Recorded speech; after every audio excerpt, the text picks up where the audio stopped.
everyone, and welcome along to the session today. I'm really excited to join you in the conversation. Here we're going to be talking about culture as a strategic lever of performance. So we're going to cover a few different things today. What I thought I'd do is just kind of introduce the session, what we're going to talk about. But also, I know that this can feel like a slightly strange format in terms of being in Transmit. We had some feedback from individuals that it feels easier not to feel like you're in the recording and things. So that's why we're using the kind of town hall feature. But I absolutely would love to hear from you if you've got any questions or observations through the session. So I've got the kind of Q&A function open on my piece, and I'd really love to kind of hear your comments, your thoughts and observations as we go, and we'll make sure that we bring those into the presentation.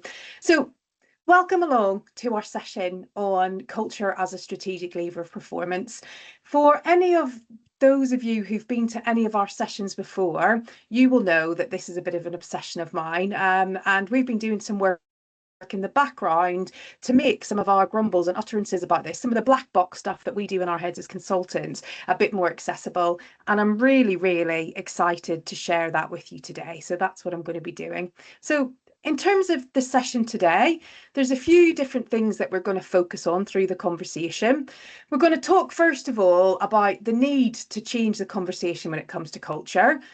And then we're going to look at, well, what does that actually mean, and how do we do that in practicality, by talking about how you define what you need from a performance viewpoint and how you host that conversation around culture with a performance lens.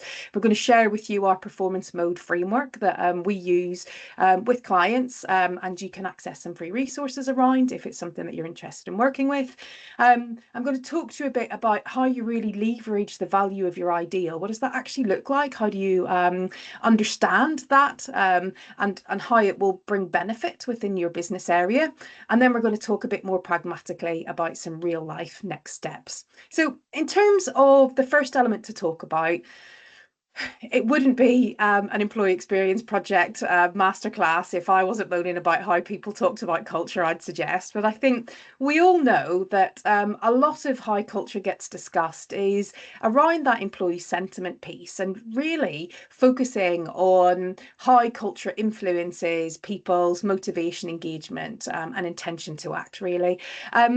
But for me, it is such a partially true definition, but an unhelpful definition, because what it does is it relegates culture to this place of fluffy stuff in terms of, are we helping to make these people happy or not? Is everybody motivated enough to do some stuff for us, without really thinking about the power of what it wants to drive? So that's where I wanted to start the conversation today, was focusing around this idea of culture being, yes, absolutely about how people feel, and that being critical. I'm not saying that that isn't true at all, but that only being part of the equation. And if we really want to use culture as a strategic lever for performance, then it's really critical that we consider not just, does it make people feel happy or content or not, but actually, how does it influence more broadly in terms of people's attitudes, their behaviours, and how they show up? And that isn't just about whether people are happy at work. We work with plenty of cultures where people are perfectly content at work, but still not showing up with the behaviours that the business needs to succeed. And so we've got to think about, well, how does culture actually influence how are people, what our people believe good looks like, what they believe the business deserves, and also how that influences their behaviour and ultimately the business results. So absolutely, we've got to talk about culture in terms of how it makes people feel. But if we really want to continue that equation through to its end point and its true value, we want to not just consider how content people are, but how are those feelings influencing their attitudes about work, their beliefs about what is reasonable, what will keep them safe, what will keep them accepted, what will keep them part of their local tribe or help them get promoted if that's what their goals are. How is that influencing those base attitudes and therefore the behaviours that are instinctively and continually showing up with people? So the first part for me is, how do we as leaders really start to think about the true value of culture and how we can broaden out this conversation, and how can we support our colleagues in really seeing this broader equation? steal this graphic, use it, have that conversation if you're going to do it. I find this is a really helpful way to flow it through and move us from that bit around feeling a bit nauseous that we have to try and make everybody happy about everything, into a place of seeing culture much more as a system that primes the types of beliefs, attitudes and experiences that we need people to have for the behaviours that we need from them to drive the business results to appear naturally and comfortably as the product of their experience at work, rather than in spite of that. So it's culture is an enabler of the behaviour that we need, but it's also an enabler of all of that sticky behaviour that we're seeing that we can't seem to get rid of. There is very likely to be something systemically that is going on that is allowing that behaviour to flourish, as much as it can feel difficult to kind of admit that. As we go digging, typically we can find why that behaviour is in place. So if we want to really be able to start to use culture as a strategic lever, what we need to do is start to think about, well, truly, what is it that my business needs to move forward? What does that look like? And again, I think for me, certainly through the journey of my career, I've evolved in my approach around this. I think my initial training very much focused on, well, what do people want? So if the goal is to create happy people, if culture is about happy and engaged or people, and for me, engagement is just another word for content people. So they believe that we're delivering on the deal that they think is the one that we should be delivering on. So if the goal is to get people happy and content, our instinct then is to ask people what they want. What does a good culture look like for them? And that is important, but often, again, that's only part of the conversation. So what we're going to do here is have a look a bit more broadly at what we might want to consider when we're really defining the type of culture that our business needs in order to succeed. And the first thing I would say to you is that we have to be really careful about creating very broad goals for our culture. So a lot of people that we talk to, when we start to talk about this idea of culture, cultivation and change, their initial element will be to tell us that they just want a good culture.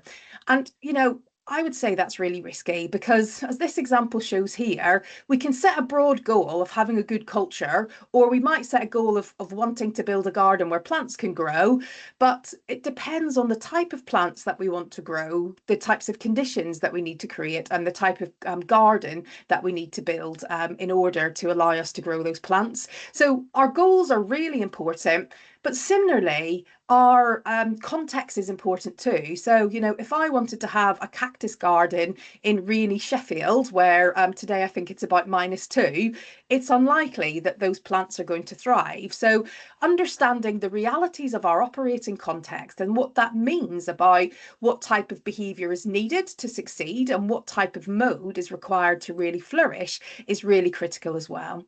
So understanding business need, quite specifically, understanding the operating context that we're working within really supports us. And I think it allows us to be much more specific around things. It stops us getting into the place of comparisonitis, not as much anymore, but everybody wanted to be like Google a few years ago without necessarily really understanding what that meant in terms of psychological contract and what they were building for the goals and operating condition that they were working within. And we risk setting ourselves standards that are either irrelevant or unhelpful for us, and creating norms and comparisons for ourselves that just aren't particularly helpful in our context. We can be working, particularly when we ask colleagues about what they want, but also ourselves, if we're not really linking into those strategic goals, we can default back to outdated expectations. So our belief about work is often influenced in those early kind of stages of deal making and contracting, when we've got our antennae up, figuring out what it's about around here and how I fit in and how I succeed within this context. And the truth is that not very many businesses, not very many individuals within businesses are very good at noticing that that the context is shifting, and maybe the version of good that we need for today is a bit different than yesterday. And it's kind of the boiling the frog analogy. If we're sitting in a pan of water and the temperature is quietly changing, we don't notice that shift because we are in that environment all day, every day. And so we can really accidentally create expectations for ourselves that are fit for the last point we were consciously thinking about this, rather than a point that's helpful and relevant to now. And we also drive this piece around should do over need to. So our goals around being a great employer, etc., can encourage us to look to add promises or needs that feel right to where we want our values to be, but could potentially be undeliverable in the context that we're operating within. So again, it's really important that if there are things that are really important to the business about employee experience, employer brand, our values as an employer, great, make sure they're in there. But considering the context that we're working within is important. So how do we do that? I hear you ask. I've talked a lot about cactuses there, haven't I? So let's talk a bit more pragmatically about what this looks like and how we really influence it. So what we would suggest is that you really take what we would call a needs-based definition for your goods. So this piece around really anchoring into what are our business goals and priorities? What is it that we're actually trying to achieve? And what does that mean in terms of the type of business that we are and we need to be moving forward? And noticing any subtle differences around that to make sure that we're considering how our goals might be shifting, how we need our people to show up in order to deliver that, but also how that operating context might be influencing things. I'll use an example to kind of illuminate that from a client that I was working with last week. They're an amazing client. They're really conscious about their culture and what they want that to look like. They have a leadership team with high degrees of trust, really significant alignment in the way that they work, and really conscious consideration of what mode they need to be in while they're going through a really rapid period of growth. And I met with them last week to do we do a yearly leadership tone check-in session together to support them to really think about, well, what version of us do we need to be this year, given our goals and our priorities? And they're looking to do some quite substantial international expansion. And a really interesting thing happened in the room. Everyone in the room was focused on this period of growth in the numbers and what that meant in terms of how the business needed to shift operation in terms of volumes of outputs, volumes of sales, etc., efficiency to protect the goals that they had around profit and the like. But what they weren't really connecting to and just needed a little bit of help from someone who's outside of the soup to do was think about what that meant in terms of global footprint and how that would influence moving from being a primarily UK and to an extent a European business into expansion into other territories and truly starting to make the transformation into a global business. So their definition of good was being informed by the goals, but that operating context of how they would have to operate, what the geographical footprint would be in order to deliver those goals, and how that might stretch and challenge the current modes of working and their current leadership style and what they were activating and enabling within the business wasn't something that they had fully considered. So it's really important that we think not just about what it is we need to achieve, but how we need to go about that, what it is that we actually need to make happen within the business in order to do that. What are the barriers within our operating context that might make that tricky, that we need to be able to make sure that people's behaviour shows up to overcome, but also what are the opportunities that we need to create and have the bandwidth and behaviour to leverage in order to deliver as required. So the business need conversation is important. It's absolutely about purpose. It's absolutely about mission, but I would really encourage you to make it more nuanced than that, because if we do it at that high level purpose level, we kind of all unite that we need to use build a garden. If we go back to the cactus analogy from earlier, if we really get into, yeah, but what are the goals and what is it going to take for us to get to those goals, we're getting a much better indication of how we need to ask our people to show up to make that happen. And in understanding that, what we're doing is creating almost like guardrails in terms of the non-negotiables of what we need to activate within our business.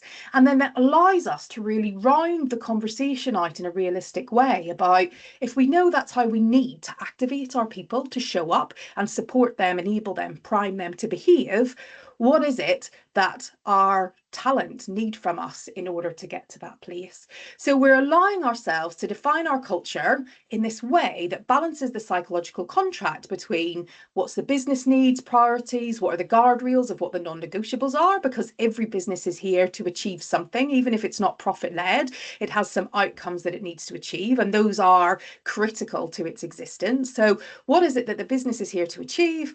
And then having that broader conversation about who are our talent, how do we need them to show up to make that happen, and what is it that we need to enable for them to allow them to show up in that way.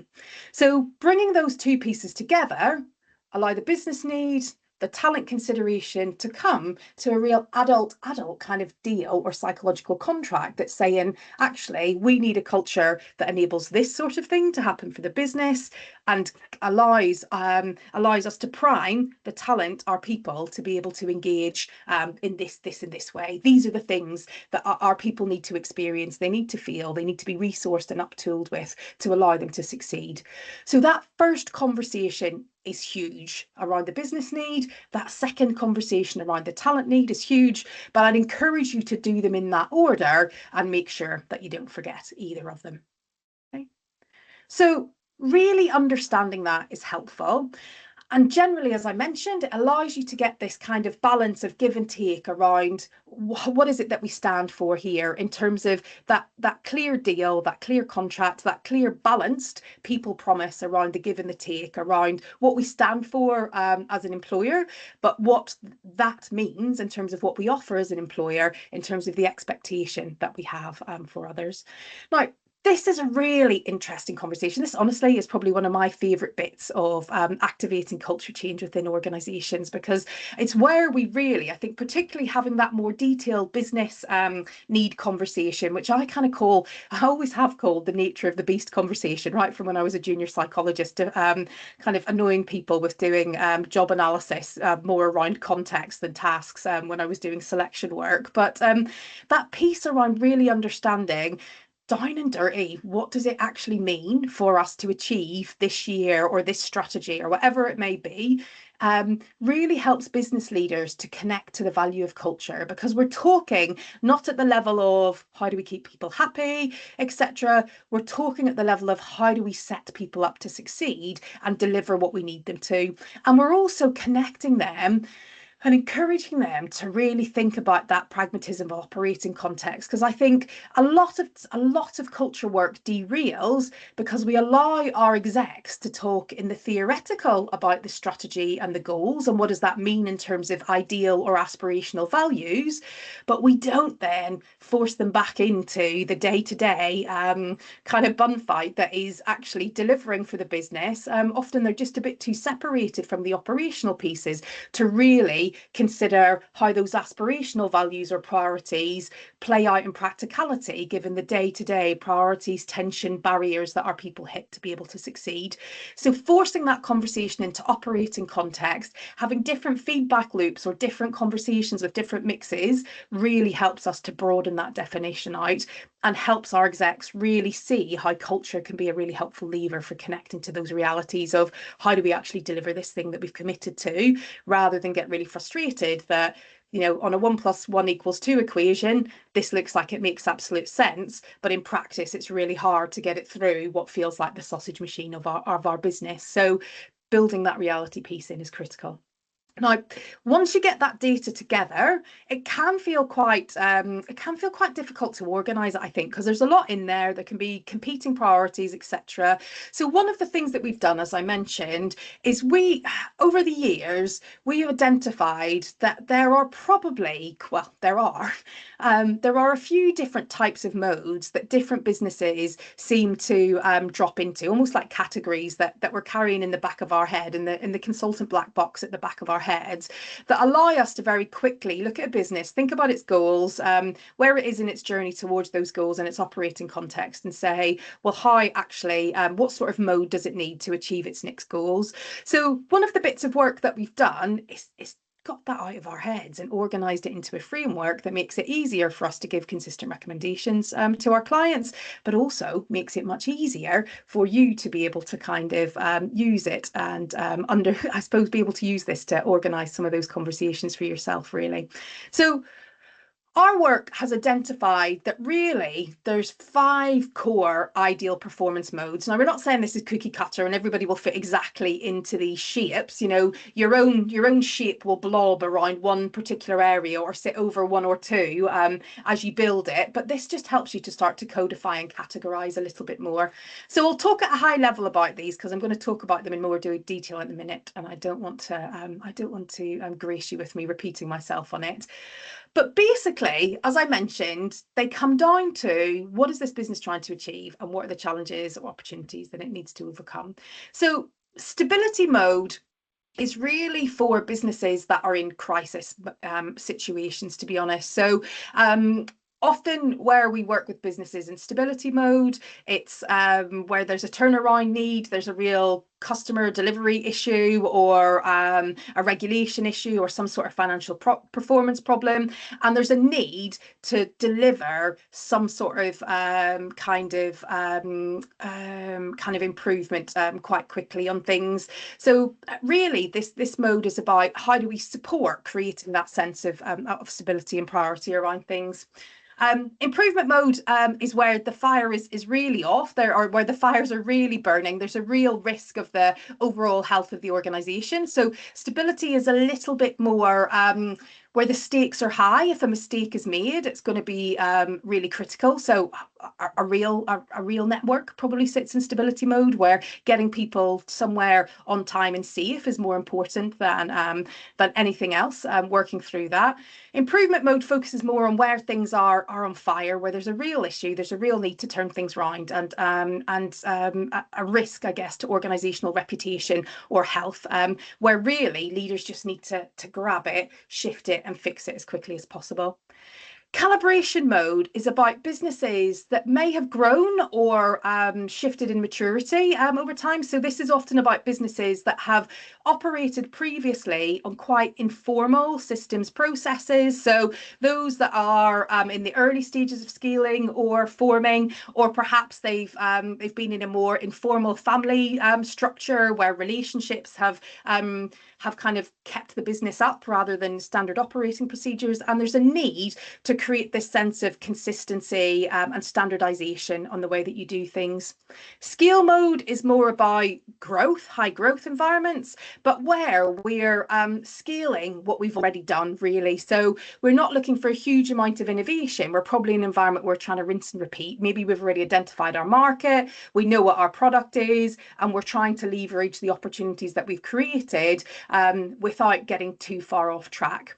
And Trailblazer mode is for organizations that are focusing much more on that capacity to reinvent, I guess. So creating new markets, creating new opportunities, disrupting, where you're truly inventing and creating, innovating for the future, something that has never been there before. So this mode often needs some of those scaling growth characteristics in terms of opportunity leveraging, but it's less, it's more about exploration and generation of new opportunities than it is leveraging the things that you've already created.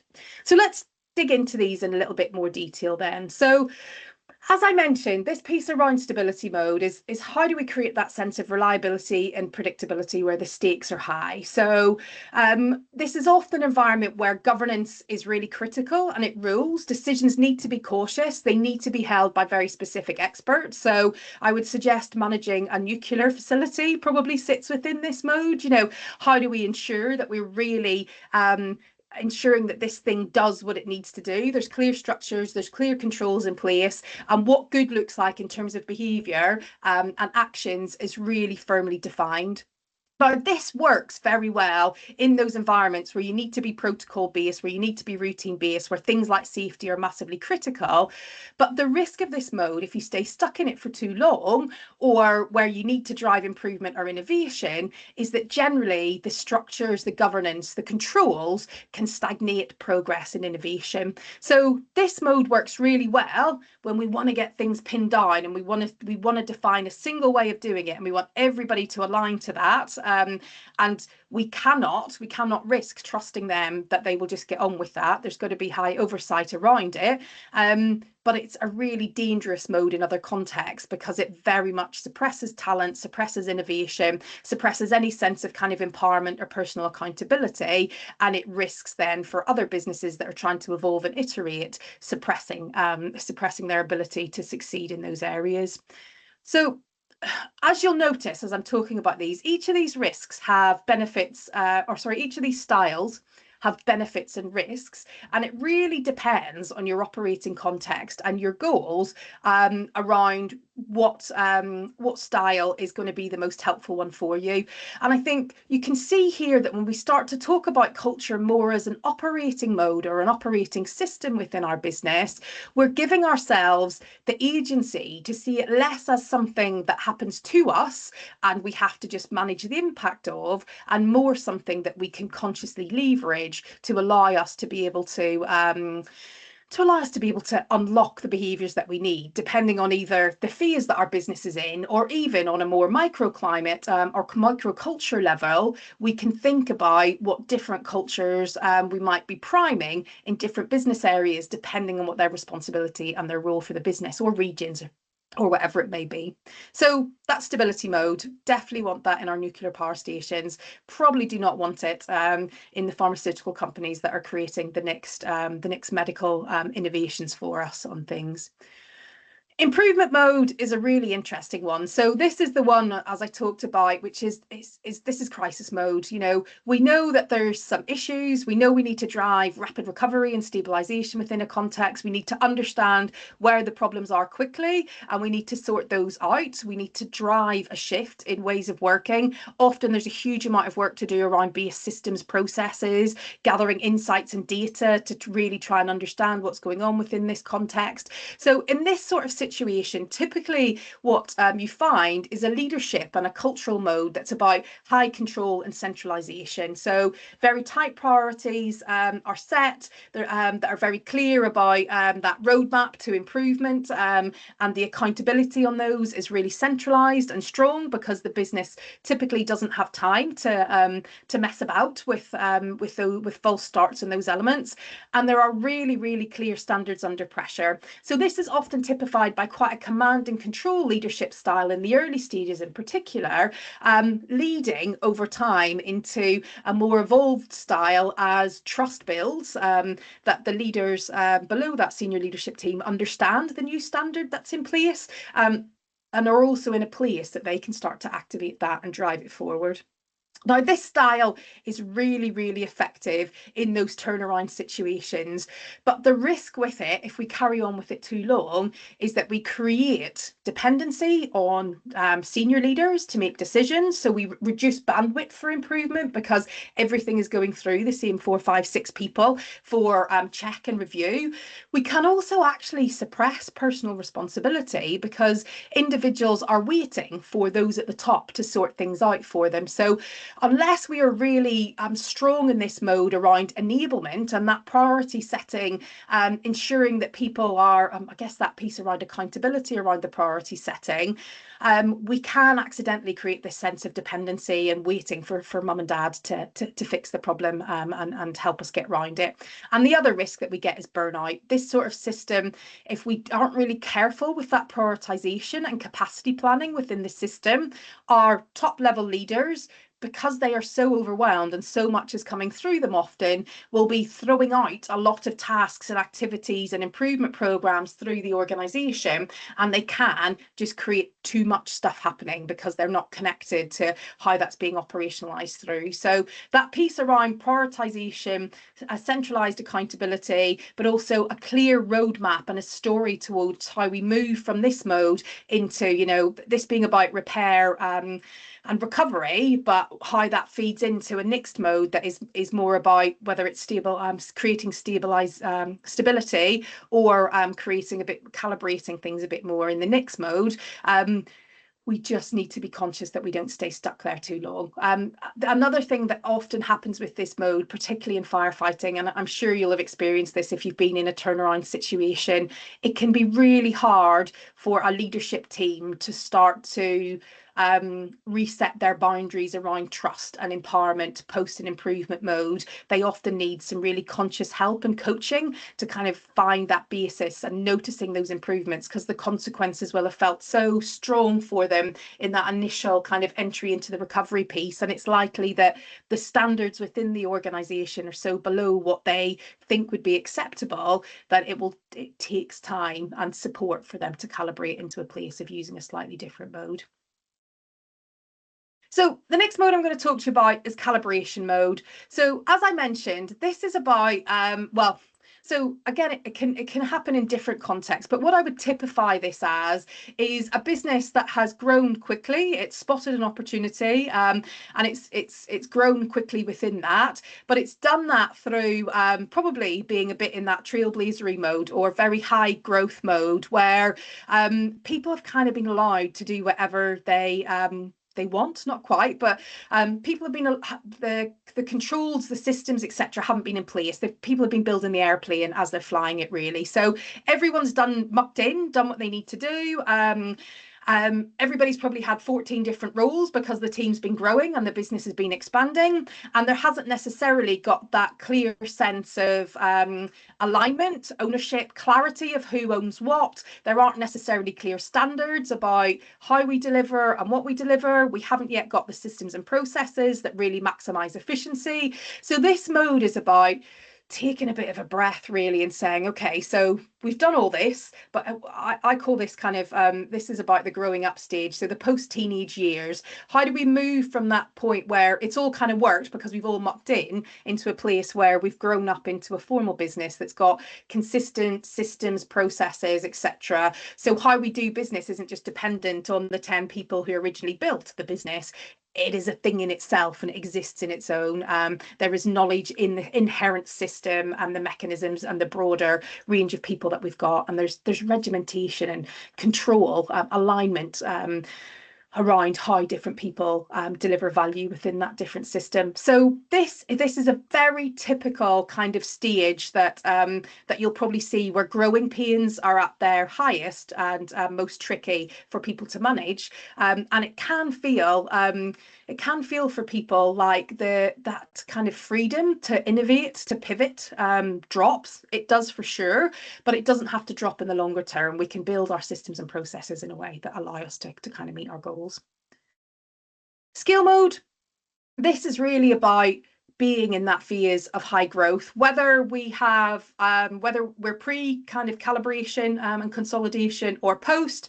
This is about businesses that just need to prioritize stuff happening to take advantage of opportunities. The focus is on growth, so we prioritize speed, empowerment, people being able to take decisions that are right for their customers or their service users, and it's really about how do we maximize our connection with our delivery to our customer as quickly as possible. So generally systems are really streamlined, generally people can be quite flexible, generally goals are really quite singular on those customer outcomes and growth priorities, and it allows us to really be able to focus on playing our role in driving the business growth. The risk, though, is that with that kind of sense of speed and empowerment, we can create some fragmentation. So unless we've got those real anchoring, simple, clear goals that link into the overall vision of growth that we've got, it can be a bit tricky. But an area where people will be acting pace responsively, they'll be putting fires out as they start to blossom, and trying to build things to make sure that those things don't happen again, but without that being a formal system, it being a workaround and a band-aid on things, really, just to keep it functional, to keep everything in flight. And then last but not least is the Trailblazer mode. And this one really focuses around how we drive that sense of innovation to support disruption and growth.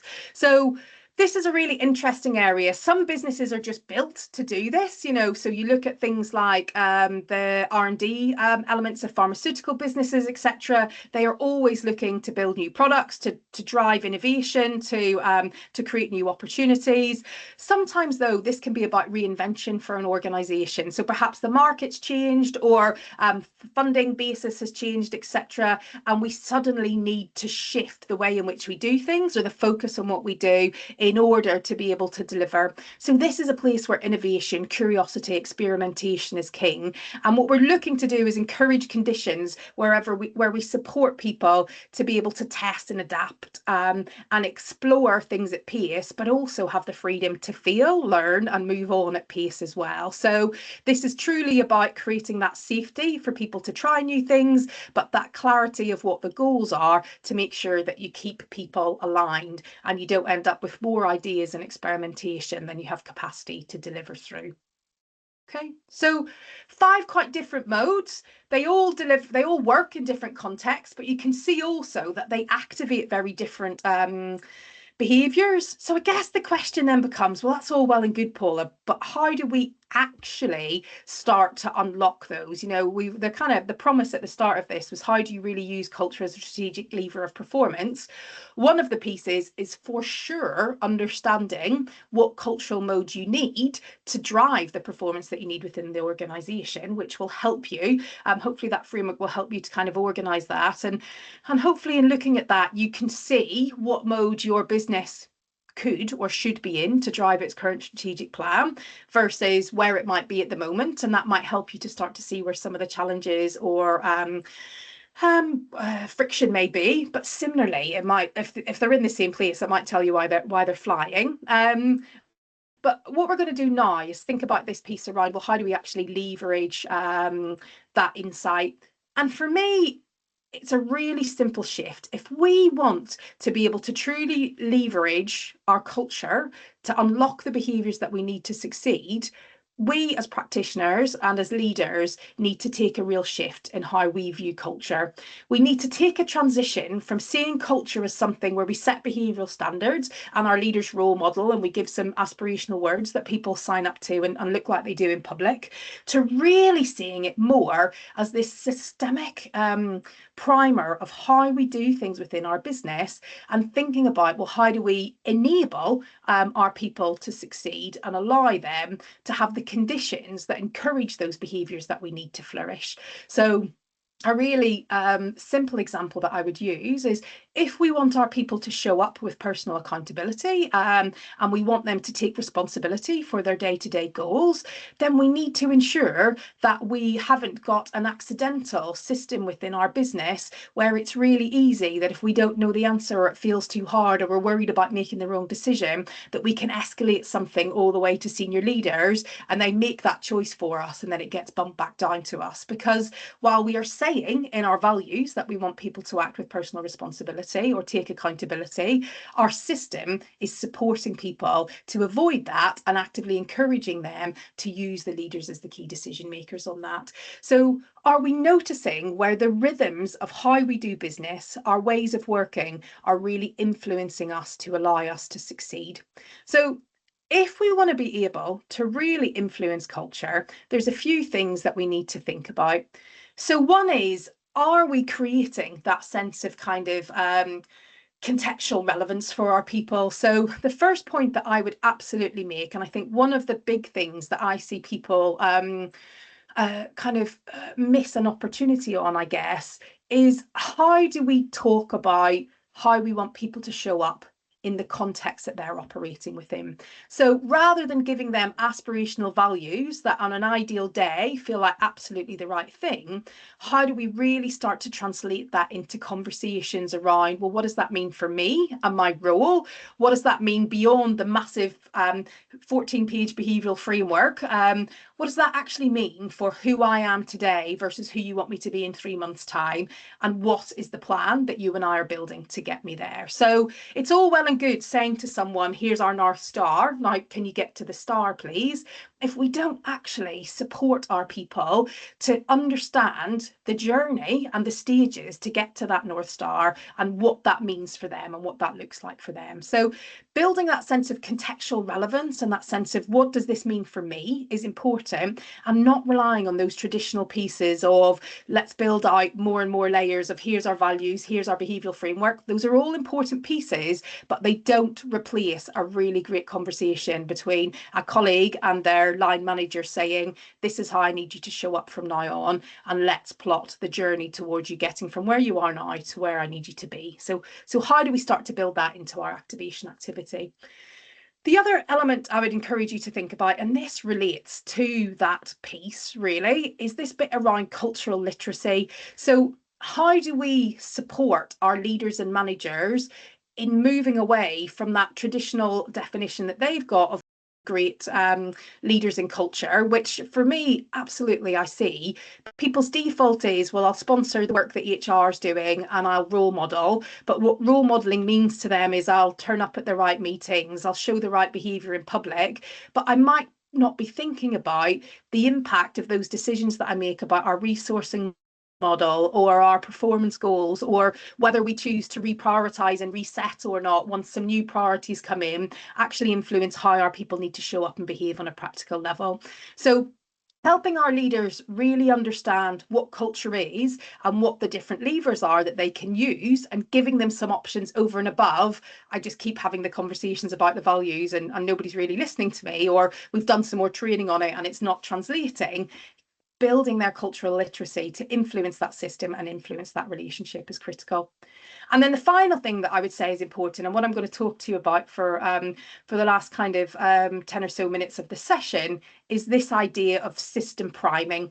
So how do we support our leaders to understand what culture is, how they might be able to influence it personally, but how do we also build the broader literacy within our business with leaders, but also with those who kind of really influence the ways of working, around how our operating system is influencing how people show up for work, and also influencing their capacity to behave in the way that we need them to.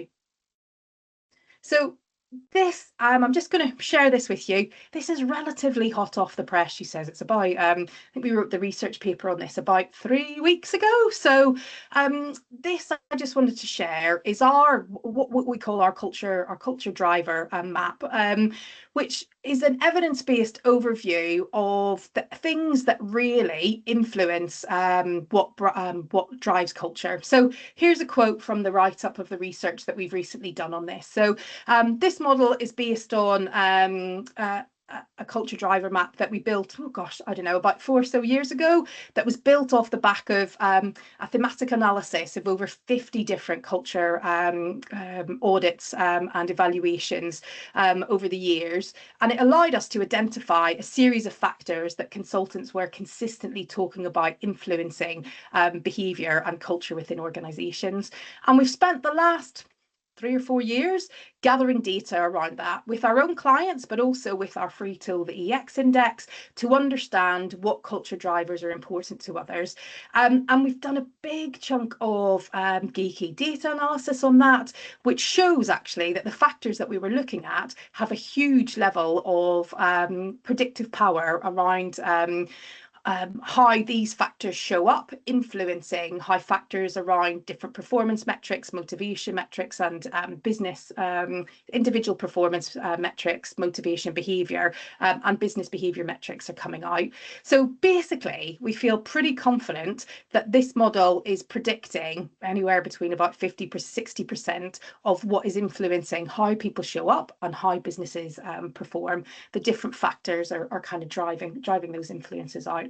So I'll show you this with a little bit more structure, but we've built 6 factors. That the research actually identified 5 factors that were key, but we didn't have the final one in there for the data collection, so we've popped that in because the literature suggests it's really important, and our practice suggests it's really important as well. So I'll talk you through it. But basically, the idea of this is that what we do is we use it to look at understanding why the behaviour that is showing up, and starting to create some priorities that allow us to build action planning that's less about trying to influence the individual and more about how do we prime the system to allow those people to flourish. So it falls into 3 core categories, really. The first is, how do we set people up to be able to deliver on the demand set? And that falls into 2 categories. One is, well, how does our business actually create those demands? What's its approach for creating, managing the pressure and the level of demands that are going into our system? So things like strategic planning, how we reprioritize on things, how effective we resource model against what we're committing to actually do. And the second one is about ease of execution. So how effective are we at planning and resourcing our organization to succeed? And then how easy is it to get things done around the business? So that absolutely influences how motivated, how effective, how efficient our people are, what they learn about collaboration, about the amount of time that they have to collaborate with others or innovate or get things right first time, etc., drives those types of behaviours. The second area focuses around quality and location of decision making, and this is about two things. One is how easy and effectively do we make decisions for our context. So where do our decisions sit and how do they flow through the organization? What does that look like? Does everything have to go up to an executive? Can it be made at the local level? Which of those is right in the context of what we're trying to achieve? And the second one in there is around insight integrity, which is about how insight travels. So whoever is making those decisions, are they getting the gift of the right data, the right insights and the right feedback to allow them to make great decisions? So elements like psychological safety, trust around action on employee voice, etc., sit in there. And then the third area really comes down to the type and tone of teamwork. So how do people show up for each other? How are they enabling or supporting each other to succeed? So part of that is about how are we unlocking and enabling that power of the collective? And are we? Well, is that important to our context, first of all? And if so, what does that look like? So what's our operating model? How do we set our goals? How do we support cross-team connection and structure around things? How do we reward people? Is that individually or collectively? And then the final element, which is the one that we've added into the model, is really around this piece of expectation alignment. But at the heart of this, it's about psychological contract. And do I really understand the standards? And how is that reinforced? So is there a clear sense of what my role is, but also what the standards of that give and take are, what the deal is? Am I rewarded and supported around the behaviours that are the ones that the organisation wants to flourish? So is there formal kind of reward and recognition for those there, but also what is the stuff that my peers accept from me and what is the stuff that isn't, and what are they telling me about how I should and shouldn't be doing things when I'm trying to decide what the best way is to move things forward? So you can see here that what you end up with is a really pragmatic map of your whole system that allows you to think about, well, if we are getting this behavior and we don't want it anymore, what is it within our system that is permitting and encouraging that behavior, and how do we need to reset that to encourage that behavior to disappear?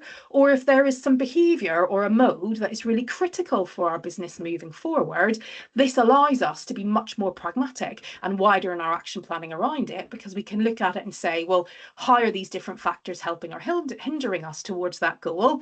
And if they're not helping, and it's important that they help, how do we make sure that we prioritise some actions to move those forward? So not only are we hosting a much more strategic, contextually nuanced outcome and performance focused conversation at the start when we're defining ideal culture, we are also then having a much more pragmatic set of options for how we activate things. And you can see here when we start to think about culture as a team sport where we need our exec team and our senior and middle level leaders and managers, etc., to be involved, that as we look at our action planning with this breadth of model, we are much more able to not take on all the priorities ourselves as the chief executive or the HRD or within our team. We're much more able to think about, well, what part of the system needs to enact this change and how do we set them up to deliver on that?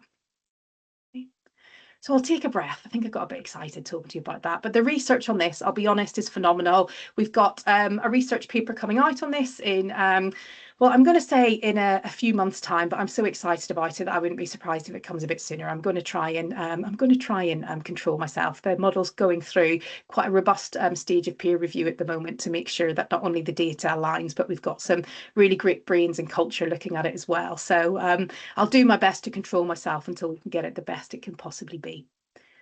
So let's talk about what next. So if this feels like a really helpful conversation for you, we've got your back on it, because I really get that there's a bit of a shift here. Maybe not. Maybe you're going, yeah, this is how I do it, Paula, and this will be a helpful framework for me to host a conversation. I'm all sorted. Brilliant.